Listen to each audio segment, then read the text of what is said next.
Today specifically, I want to discuss some of the things that gets in the way of that coach-athlete relationship. And it's not necessarily just particular to coaches, but to people who are providing some type of service or some type of mentorship in the life of a young athlete. So one of the biggest things that I noticed has gotten in the way over the years is this thing called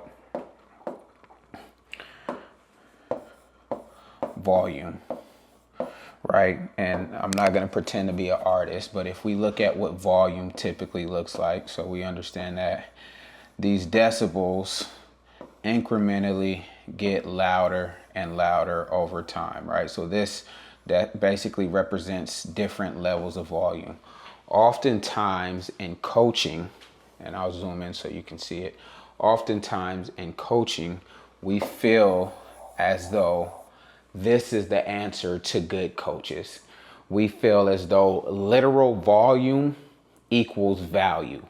And that's not the case. Let me show you what good coaching looks like, in my opinion. I would love to get some feedback and see what you all think. But in my opinion, you always hear me say that life happens on a continuum. So what I think this looks like is the optimal volume for a coach. And no, it's not linear. I'm not saying that this process has to be linear in this way to where it's a straight line down or whatever you want to refer to it as, but I'm going to explain it here. I think in the relationship between the athlete and the coach, this is what a coach's volume looks like.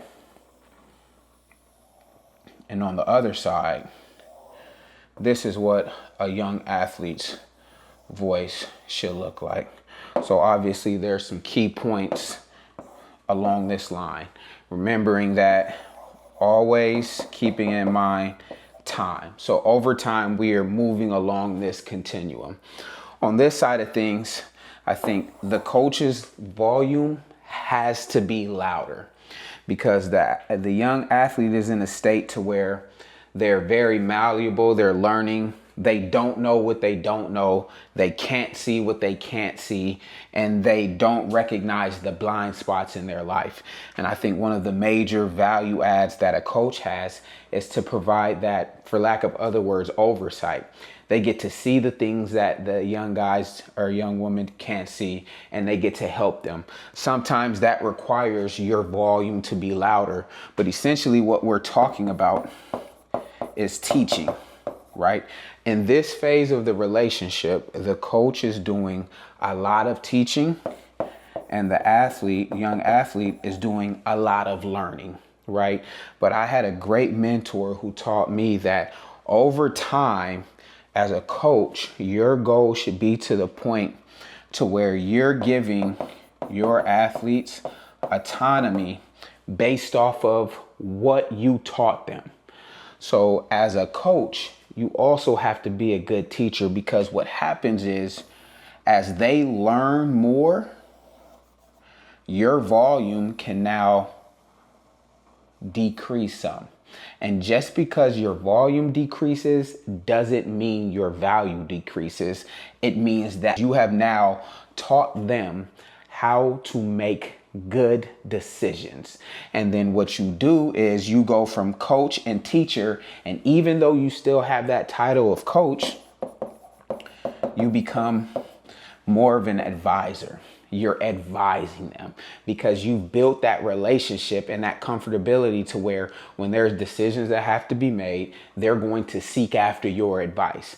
But you've done so much of the work up front teaching them that now your voice can decrease so that their voice can increase and they can make good decisions. And thinking about good decisions, so one of the things that I learned while I was at Wharton about how to make good decisions is that they talk about speed of decision making.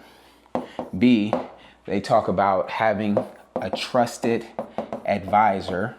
And then C, they talk about situational awareness, right? And this is very complex, but for lack of other words, we'll call this knowledge. Like, how knowledgeable are you on a topic? How much risk is there involved?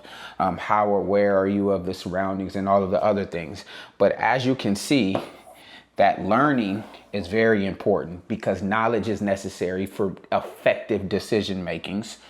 And then you also see having a trusted advisor is very necessary for making good decisions. The reason why most coaches aren't comfortable getting to this point of lower volume is, as I just mentioned, they think lower volume equals lower value. And they worry, especially when their livelihood is on the line, that if their volume decreases, then their role decreases in the young athlete's life, and that puts their livelihood at jeopardy. But the reality of it is that we all have to realize, in the majority of cases, loyalty is not a reflection solely of your work ethic. It's also a reflection of their character. So if they're a loyal person, they're going to remain loyal.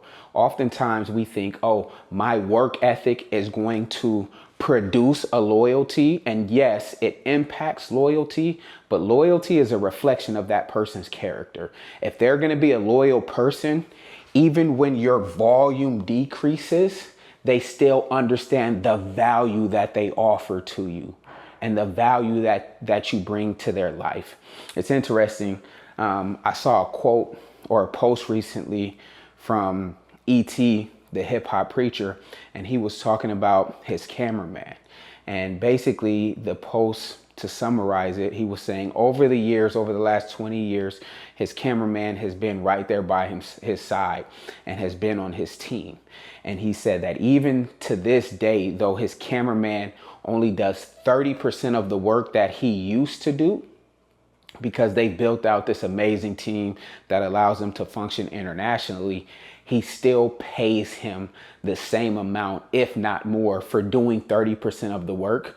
Why? Because he knows that that person cares about him. And he knows if there's a decision that he has to make, he can go to that individual. So loyalty, E.T.'s loyalty is a reflection of his character, and it's also a reflection of the young man or the cameraman's character. So loyalty is about character. And yes, like I said, work ethic plays a part, but it's about character. You can't be afraid to properly progress for the sake of, I don't want to lose your loyalty. And I'm not saying that volume has to stay low, right? Because there are going to be moments in time where you're going to have to increase that volume and it might spike, right? Because I'm a huge believer that intervention or prevention is better than intervention. I'd rather prevent something than to have to intervene. So there might be times where your volume has to increase, but if you're looking at it from a very macro level, your volume goes down because you do an amazing job of teaching and the young athlete's volume increases.